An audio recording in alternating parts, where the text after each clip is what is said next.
नागलोक के सबसे सुंदर लड़के नागार्जुन पर पड़ती है। उसे देख शिवन्या उस पर पूरी तरह मोहित हो जाती है। ऐसे ही एक दिन वो उसे जंगल में देखने आती है, लेकिन वो उसे कहीं दिखाई नहीं देता। वो उदास होकर पीछे मुड़ती है कि तभी नागार्जुन उसके सामने आ जाता है। वह घबरा कर कहती है, आप मुझे इस तरह पीछे से आकर क्यों डरा रहे हैं? वैसे आप खुद इतनी खूबसूरत हैं कि जो आपको एक बार देख ले उसकी नजर आपसे हटे ही ना। फिर आप क्यों मुझे देखने आती है? और अगर आपको कोई परेशानी ना हो तो मैं आपको अपने दिल की रानी बनाकर रखना चाहूंगा। यह सुनकर शिवन्या शर्मा जाती है। अब वह दोनों हर रोज जंगल में मिलने लगे। वो दोनों एक दूसरे के साथ प्यार भरी बातें करते, फिर साथ में नृत्य करते। शिवन्या को नृत्य करना बेहद पसंद था। अब दोनों एक दूसरे के साथ खास समय बिताते। फिर एक रोज शिवन्या अपने माता पिता के सामने नागार्जुन से शादी करने की इच्छा प्रकट करती है। अपनी बेटी की खुशी के लिए वह मान जाते हैं। शादी के कुछ समय बाद शिवन्या गर्भवती हो जाती है।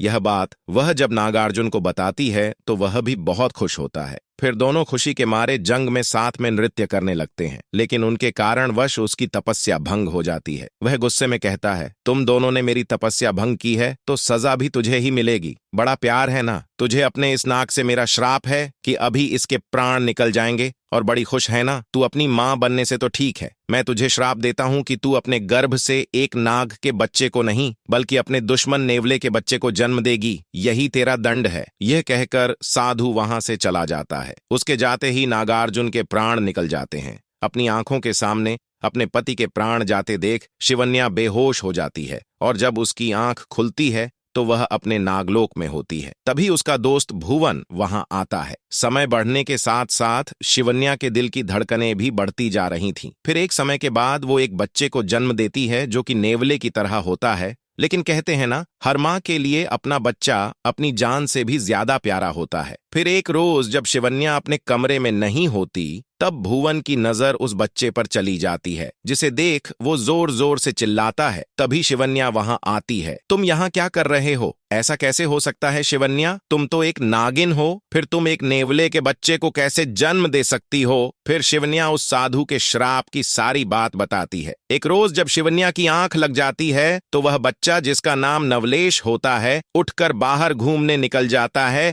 जहां बाहर नाग के बच्चे खेल रहे होते हैं, और वह नवलेश पर वार करने लगते हैं। अपनी जान बचाने के लिए नवलेश भी उन पर वार करता है, जिसमें एक नाग बच्चा मर जाता है। नागराज को जैसे यह खबर मिलती है वह शिवन्या के पास पहुंचता है। मैंने कहा था ना, जिस दिन यह नेवला किसी की जान लेगा मैं इसे नहीं छोड़ूंगा। आज इसने एक बच्चे की जान ली है, अब मैं इसे जिंदा नहीं छोड़ूंगा। नहीं, इसमें इसकी कोई गलती नहीं, वही इस पर पहले वार कर रहे थे। ये देखो, शिवन्या अपनी जादुई शक्ति से उसे वह सब दिखाती है। नागराज को अपनी गलती का एहसास होता है। अब वो नवलेश में भेदभाव नहीं करता। अब नागलोक में सब लोग अच्छे से उसके साथ रहते और उसे खूब प्यार करते। कहानी के पिछले भाग में आपने देखा कि नाग पुरोहित नाग कुमारी तेजस्वी को विवाह करने के लिए कहते हैं, और इसी बीच तेजस्वी और अक्षत की मुलाकात बार बार होती है और दोनों ही एक दूसरे को मन ही मन पसंद करने लगते हैं। पेड़ से गिरे नाग पुरोहित को कंधे पर लेकर अक्षत नागलोक के दरवाजे पर पहुंच जाता है। अब आगे, हे भगवान, इतना बड़ा दरवाजा यह कैसे खुलेगा? लगता है कि बाबा को उतार कर पूरी ताकत लगानी पड़ेगी।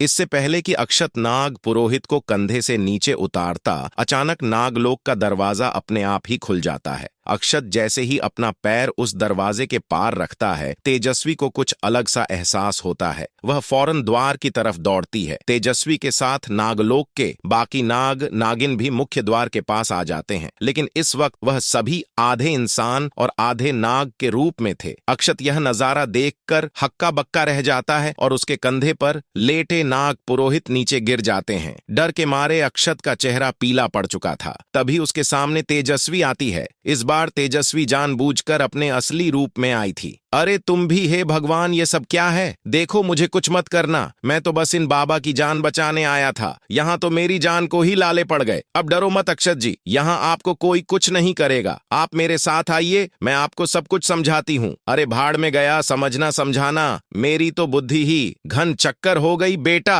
अक्षत, अगर जान प्यारी है तो भाग यहाँ से। इतना कहते ही अक्षत ने बाहर की तरफ दौड़ लगा दी, लेकिन अचानक किले का भारी भरकम दरवाजा अपने आप बंद हो गया।